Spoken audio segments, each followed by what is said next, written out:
90-day retreat devolves into chaos amid allegations of cheating, gaslighting, body shaming and attention seeking. Sophie confronted Rob with new cheating accusations, Natalie claimed Josh mocked her body and Ari accused another castmate of seeking out male attention on the February 10th episode.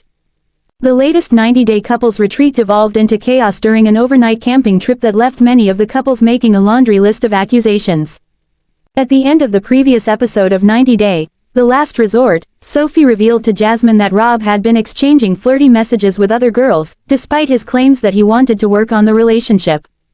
On the latest episode, which aired on Monday, Feb. 10, Sophie revealed that a friend had sent her screenshots that appeared to indicate Rob had an active profile on a dating website.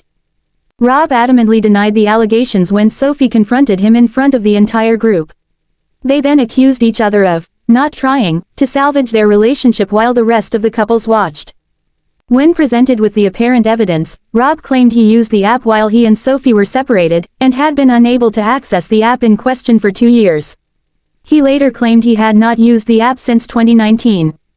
Eventually, Rob found a text message from Sophie dated March 2023 that stated, "Me and you are on a break and I give you permission to act single and will not hold this against you." However, when the men brought the evidence to Sophie, she claimed that message was from a different incident and that the dating app was not from that time. Soon, life coach and hypnotherapist Sarah Malone interrupted the quarrel and sent away all of the couples so Sophie and Rob could hash out the issue one-on-one. Once alone, Rob continued to press Sophie over the timeline.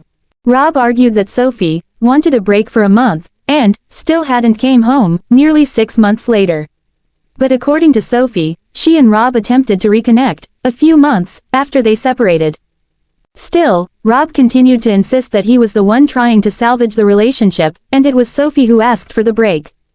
"I came here, as a last-ditch effort, and I'll be honest with you, I didn't have much hope because she won't do anything towards this relationship," Rob told the life coach. "All she'll do is look at me and say, 'Rob, you need to fix it.'" Quote. But Sophie felt Rob was not taking this seriously, leading him to cuss her out one last time before Sarah shut down their argument. "This is a good place where we need to take some personal space before anything else nasty is said that maybe we don't mean," the life coach said. Rob then stormed off, but not before yelling to Sophie, "You had a real one." Sophie then burst into tears and raced off to the public bathroom, where she called her mom while sitting on the floor. Eventually, Jasmine and Stacy arrived to console Sophie. Jasmine promised Sophie's mom that the women all got Sophie's back, and vowed to take care of her. Still, Sophie was focused on her deteriorating marriage. For Rob to still just be talking to all these other girls and then get a dating app, it just feels like, how are we ever supposed to work on our marriage if you just are never going to be accountable for anything? Sophie and Rob's argument was not the only one sparked that day. Natalie and Josh also got into a fight, this time about their sleeping arrangements. The tiff began when Natalie confronted Josh about being told that he could not sleep next to her. But in a confessional, Josh claimed his comment was more nuanced than what Natalie suggested. "I said personally, I like to not be bothered or touched when I sleep," Josh explained. And she kind of took that and is now making this a much bigger issue than it is. When Josh defended himself in the parking lot of the campsite, Natalie accused him of lying. "You make me feel body shamed," she wailed, as Josh maintained that was not the case.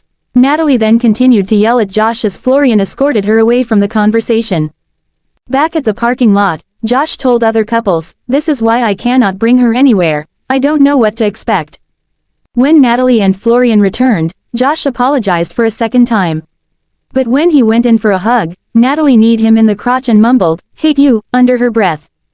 Florian pulled Natalie aside again and asked Natalie to accept Josh's apology. But Josh was at a loss. "I feel like I'm trying to do what I can to be a better partner, to be a better listener, to be a punching bag at this point or whatever it is that she needs to be," Josh said in his confessional. "Could I try more? Could I do more? I mean, I don't know." Finally, the group gathered at the campsite for a therapy session aimed at releasing some of the stress from their relationships through a primal energetic release. But shortly after they got started, Ari stormed away without warning. She eventually rejoined the group, but when asked if she was okay, Ari said, "No. Today was very traumatic for me because everything Sophie's going through, I went through all of that," Ari explained to the group. She added, "I don't need other people to know about what I've been through, but it's been hell." Being here and everyone just rewards the bad behavior or the narcissism, it's difficult. Ari pointed specifically at Julia, claiming that she, constantly, seeks out, male attention. She then criticized the group for calling out some of the men at the retreat, like Rob, for their bad behavior, but not her partner Benny. Julia quickly shot back at Ari, reminding her that she was nowhere near Rob and Sophie's argument because she and Brandon were separated from the group. I didn't even talk with him. She yelled. Enough, Sarah shouted several times. We came here to release. All we're doing here is attacking each other. What is this? Ari claimed she was not trying to attack her fellow castmates, but instead argued she was trying to make a point. I just need a break from conflict. I don't want anybody to yell, Ari cried. Sarah approached her and encouraged her to go take space, away from the group. Benny was disappointed in Ari's behavior. I'm very upset because Ari, she's stuck in the past 5 years. Me, I want to practice the therapy because I don't want to miss this opportunity. I want to learn. 90-Day Fiancé. Signs Jasmine should never have been cast amid her deportation fears. Her possible pregnancy may be a publicity stunt and she keeps taunting her ex Gino. Introduction. The mystery behind Jasmine's role on 90-Day Fiancé. Jasmine Pineda, a prominent figure from the popular reality series 90-Day Fiancé, has become a focal point of attention for both her tumultuous relationship and her personal drama. Since joining the cast, Jasmine's relationship with Gino Palazzolo has been anything but conventional, sparking intrigue among viewers. However, as her time on the show unfolds, it seems that there may be more to her story than meets the eye.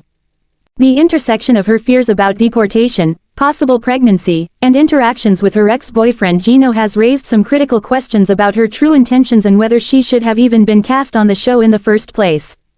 Some fans believe that these elements might not just be part of her personal narrative but could be strategic moves to stay in the public eye and create the kind of drama that reality television thrives on. Let's delve deeper into these concerns and explore why Jasmine's inclusion on 90-Day Fiancé may have been